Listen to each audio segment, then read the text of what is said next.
Yun mga kagimat 'no, anong dasal ang puwede kong gawin araw-araw o idasal ko araw-araw kahit hindi ako manggagamot o hindi ako manggagamot, anong dasal ang gagamitin ko araw-araw 'no mga kagimat 'no, pag-usapan natin 'yan dito sa ating channel 'no. Tara kagimat, pag-usapan natin, let's go.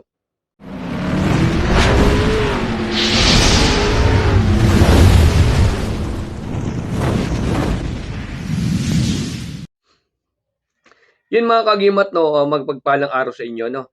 Meron tayong mga katanungan dito sa atin 'no, ang ating kagimat mo, mapagpalang araw sa inyo. Ito naman kagimat si Heavy Agimat, mahilig sa agimat pero wala namang agimat, nasa puso ang tunay na agimat. Yan, paglilinis po sa sarili, puso't isip ang pinakasusi upang makalugdan tayo sa ating mga, ginagamit na mga orasyon or Tagalog na ginagamit 'no. Kagimat, ang katanungan ni ate ay ito, anong dasal ang aking gagamitin araw-araw upang, kahit di ako manggagamot? Yan. Yan mapagpalang araw mga kagimat 'no. Yan po ay dahil katanungan uli ni ate baka di napanood yung ibang video natin. Ito naman po yung matagal na nating napapaliwanag kahit sa mga live 'no. Pero bigyan din natin kasagutan baka nag-aabang po si ate. Ito po, lagi ko sinasabi, hindi niyo naman kailangan ng Latin, nabibigyan ko lang kayo ng mga idea 'no, kasi meron kasi mga diskriminasyon sa lahat ng mga nagla-Latin na sinasabi ng iba, nagkakaroon kasi ng siraan 'no. Kasi ang Latin kasi ay sa demonyo daw 'no. Usually kasi hindi naman po totally sa demonyo 'yan, hindi naman totally. Hindi naman sa demonyo, kasi ginagamit kasi ang gamutan ng mga Latin sa kaliwa't kanan kung tawagin, ginagamit sa masama, ginagamit sa mabuti. Parehas din po 'yan. Lahat po ng tao ay may kasamaan, 'no, kaliwa't kanan po din 'yan. Nasa inyo lang po kung saan niyo gagamitin, sa mabuti o kaliwa 'no. Nagkakaroon lang tayo ng siraan, sabihin nila sa demonyo Latin. Meron na po kayong mga Google na puwede kayong mag-search, i-search niyo lang po yung mga Latin na sinasabi niyo ng mga sa demonyo para malaman niyo po kung sa Tagalog niyan kung may sa demonyo.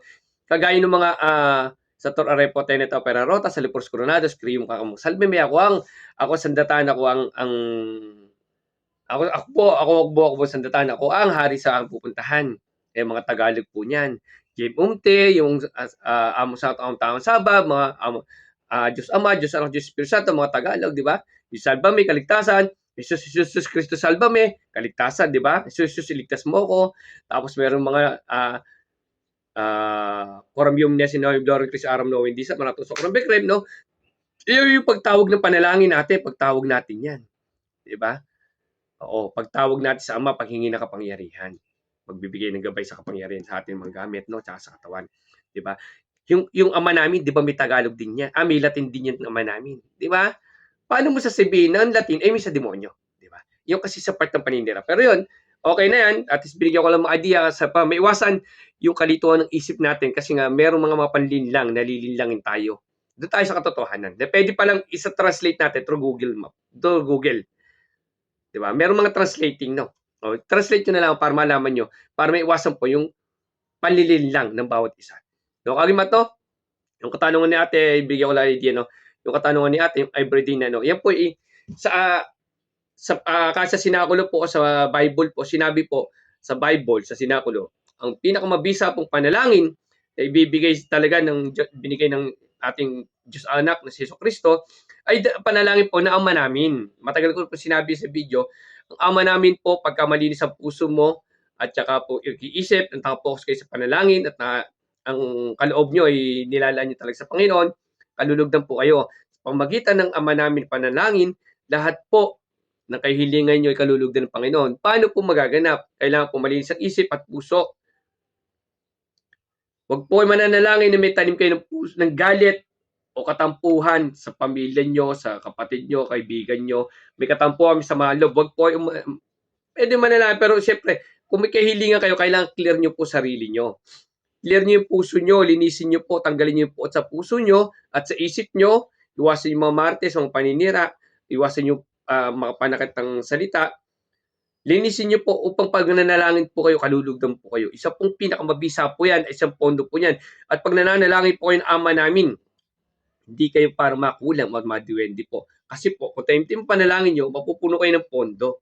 Pero kung kayo may puot sa puso, nananalangin kayo, hindi mo kayo nakalulugdan. Kasi nga po, kasi po wala pong bumababang Holy Spirit po sa inyo. Kasi po, puno kayo ng galit. Manalangin kayo, kaya nga po tayo nakiklinsing muna, paglilinis sarili, bago tayo manalangin, bago tayo humarap sa altar o kung saan man lugar tayong haharap.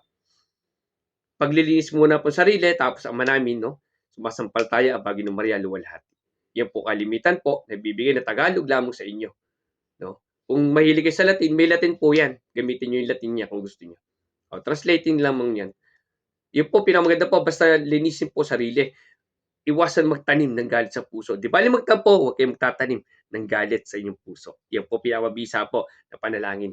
Dahil sabi nga, pagkat time-team may panalangin, kunik ka sa Panginoon, ang bundok, pag sinabi lumipat, ay ililipat. Susunod sa iyong bundok. Basta time-team at pananalig mo sa Panginoon, lahat ay magaganap.